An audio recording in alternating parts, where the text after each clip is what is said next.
Learn English from Talk English. Hey everyone, welcome back to Talk English. I'm so glad you're here with us today. Whether you're listening while making coffee, driving to work, or just relaxing at home, thank you for choosing to spend this time with us. And of course, I'm here with Alex. Hey Alex, you seem pretty energized today. What's going on with you? Hey, Sophie. Yeah, you know what? I actually am feeling really good today. I had a student this morning who finally nailed a presentation she'd been nervous about for weeks, and it just reminded me why I love teaching. There's something about watching someone push through their fear that really gets me going. Oh, I love that.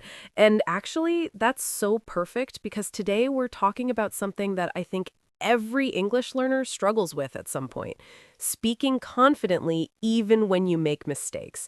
And honestly, before we dive in, if this topic resonates with you, do us a favor and hit that subscribe button. We're building this community together, and your support really means everything to us. Absolutely. And drop a comment too, because we genuinely read them. Tell us about a time you felt nervous speaking English. We want to hear your stories. So, Alex, let's just be real for a second. I think the fear of making mistakes is probably the number one thing that stops people from actually speaking English, right? Like, they know the grammar, they've studied the vocabulary, but when it comes time to open their mouth, they just freeze. You're absolutely right. And it's fascinating because it's almost never about their actual English level. I've had students with incredible English who barely speak, and others with basic English who talk nonstop. The difference isn't knowledge, it's this mental block around being perfect. Yes.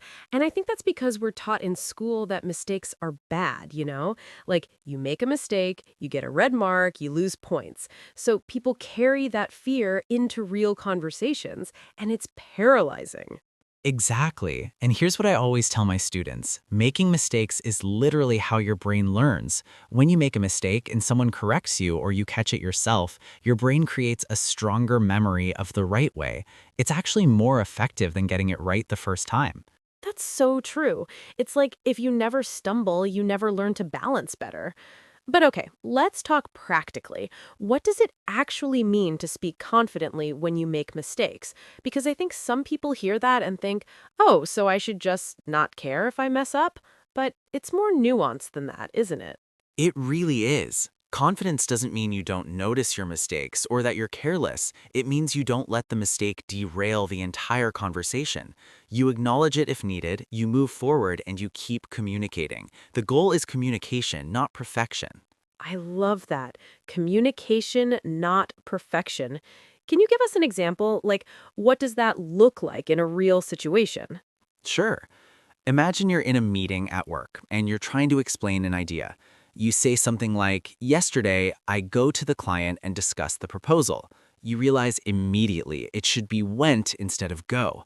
Now, an unconfident speaker might stop completely, apologize profusely, get flustered, lose their train of thought, and the whole message gets lost. Right, and then everyone's focused on how uncomfortable you are instead of what you're actually trying to say. Exactly. But a confident speaker, they might quickly say, "Sorry, I went to the client," and then continue with their point. Or they might not even correct it at all if the meaning is still clear. They trust that people understand them and they keep the focus on the message. I love that. It's like the mistake becomes this tiny blip instead of this huge catastrophe. But I think the hard part is actually training yourself to respond that way in the moment, especially when you feel embarrassed. Absolutely, and that's where practice comes in. One technique I really recommend is something I call mistake recovery phrases. These are little sentences you can have ready that let you acknowledge a mistake smoothly and move on. Ooh, okay. Like what? Give her some examples.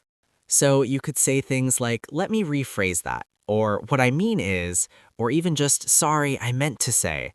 They're short, natural, and they give you a second to reset without making it a big deal. I love those. They're like little safety nets. And you know what else I think helps? Remembering that native speakers make mistakes too.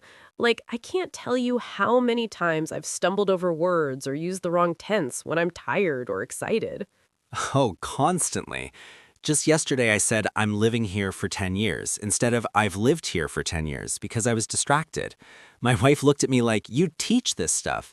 But here's the thing, she still understood me perfectly and we just laughed about it.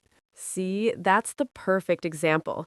Because the goal of language is understanding, right? If people understand you, you've succeeded, even if the grammar isn't textbook perfect. Precisely. And actually, let me add something important here. There's a difference between mistakes that affect meaning and mistakes that don't. If you say, I'm going to the beach yesterday, that's confusing because the time doesn't match. But if you say, I go to the beach yesterday instead of I went, most people will still understand you meant the past. Right, so some mistakes matter more than others. How do learners figure out which ones to worry about? Great question. In the moment, you really don't need to worry about any of them, just communicate. But when you're learning and practicing, focus on mistakes that change the meaning. Things like confusing borrow and lend, or saying I'm boring when you mean I'm bored.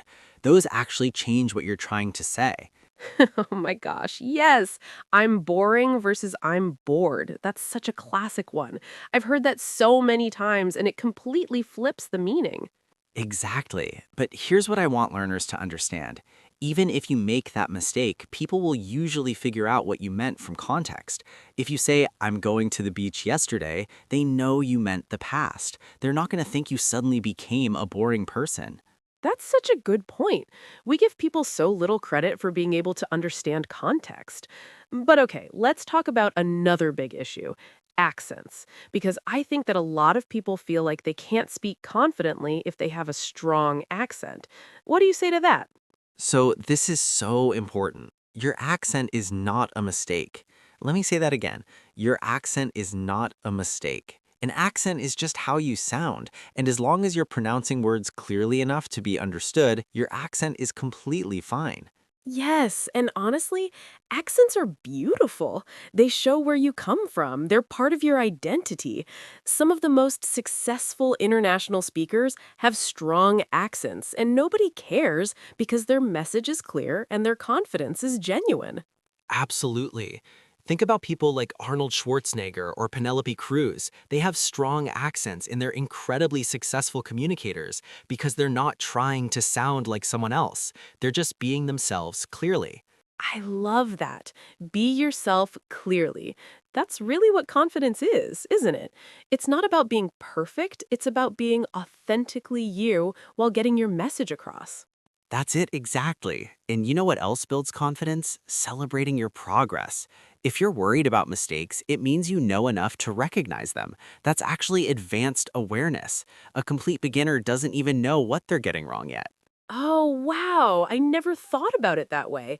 So if you're catching your mistakes, that's actually a sign you're improving. Completely. It means your internal monitor is developing. You're becoming more aware of how English works. That's progress, not failure. That's such a beautiful reframe. Okay, so let's give some really practical tips. If someone is listening right now and thinking, okay, I want to speak more confidently, but I don't know where to start, what's your advice? First thing, start speaking more even if it's just to yourself. Practice out loud. Narrate what you're doing. I'm making coffee. Now I'm pouring the milk. It sounds silly, but it builds fluency and reduces the pressure because there's no audience judging you. That's brilliant. It's like creating a safe space to practice. What else? Record yourself speaking. This one makes people uncomfortable, but it's incredibly valuable. Talk about your day for 2 minutes, then listen back. You'll notice mistakes, sure, but you'll also hear that you're more understandable than you think. And probably more fluent than you feel in a moment, right? Because we're always harder on ourselves.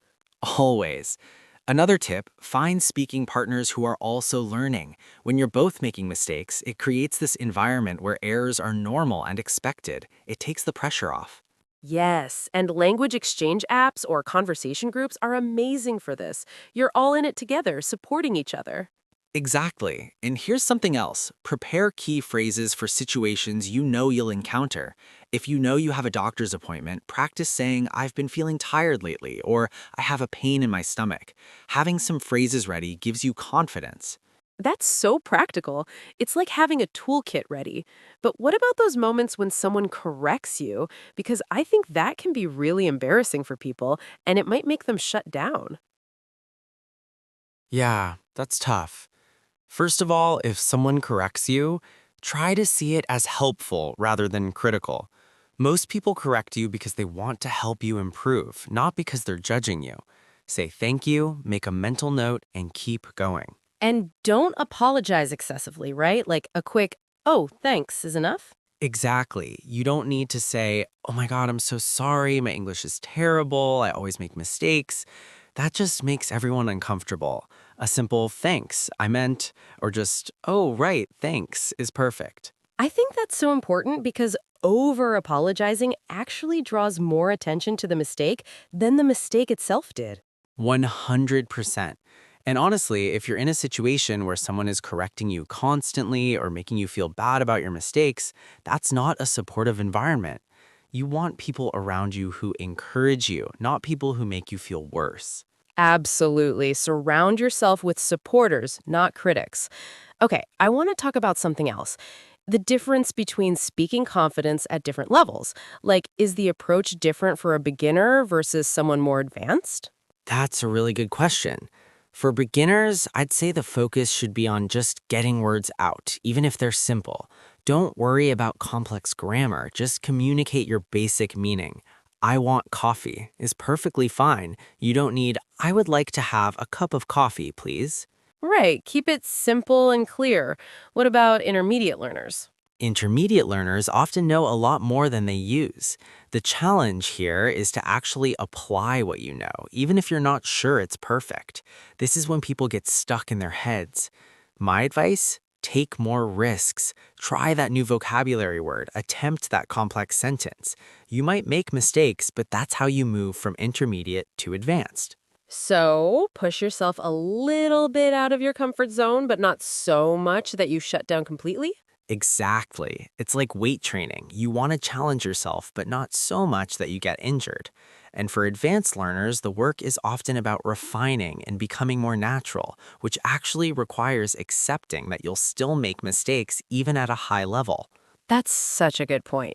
You never reach a point where mistakes just stop happening. Even native speakers mix up words or lose their train of thought. Precisely. Language is messy and human. It's not math. There's not always one right answer, and context changes everything. You know what I think would be helpful? Let's do a little mini role play. Let's show what confident speaking with mistakes actually sounds like versus unconfident speaking. Want to try? Sure. Okay, so imagine I'm unconfident. I'm trying to order at a restaurant, and I say, sorry, I want, no, wait, I would like, sorry, my English is bad, the chicken? And then I'm looking down, not making eye contact, apologizing constantly. Oh gosh, yes, I can feel the anxiety in that. Now show us the confident version, even with mistakes. Okay, confident version. Hi, I'll have the chicken, please. Oh, and, is coming with vegetables? Sorry, does it come with vegetables? Great, perfect, thank you. See the difference? In the second one, you made a grammar mistake, is coming, instead of does it come, but you corrected yourself smoothly. You kept smiling, you maintained the flow. The server understood you perfectly, and you got what you needed. Exactly. The first version had fewer mistakes, technically, but the communication was worse because the anxiety got in the way. The second version had a mistake, but the confidence carried the message through. That's such a powerful demonstration. It's really not about perfection, it's about connection and communication. And that's what I want everyone listening to remember. When you speak English, you're not taking a test. You're connecting with another human being. That person wants to understand you. They're on your side. Yes, people are generally so supportive when you're learning their language. Think about it. When someone speaks to you in your native language and they make mistakes, are you judging them harshly? Or are you impressed that they're even trying? Almost always the latter, right? We appreciate the effort. We help them. We're patient. And that's how most people will treat you when you speak English. Exactly. So give yourself that same grace. Be patient with yourself. Celebrate that you're trying, that you're putting yourself out there, that you're communicating across language barriers. That's amazing. And here's something practical to end on. Make a confidence plan. Decide on one small speaking goal this week. Maybe it's ordering in English at a restaurant, or introducing yourself to someone new, or leaving a voice message in English. Just one small thing. I love that. One small achievable goal. And when you do it, even if you make mistakes, celebrate it. You spoke, you communicated. That's a win. Absolutely. And remember, every time you speak, you're building your confidence muscle. It gets easier and more natural with practice. You know, we've talked about so much today, and I really hope this has helped shift your perspective on mistakes. They're not your enemy, they're your teachers. They're proof that you're learning and growing. Beautifully said. And if there's one thing to take away from this conversation, it's this. Confidence comes from action, not perfection. The more you speak, the more confident you'll become, mistakes and all. So, if you're listening right now and you've been holding back because you're afraid of making mistakes, I want you to make a commitment. This week, speak English somewhere. Anywhere, with anyone, just do it. And then come back here and tell us about it in the comments. We genuinely want to hear your story. Yes, please share. And if this episode resonated with you, hit that like button and subscribe to Talk English. We're here every week with conversations like this to support you on your English learning journey. We're so grateful you're part of this community.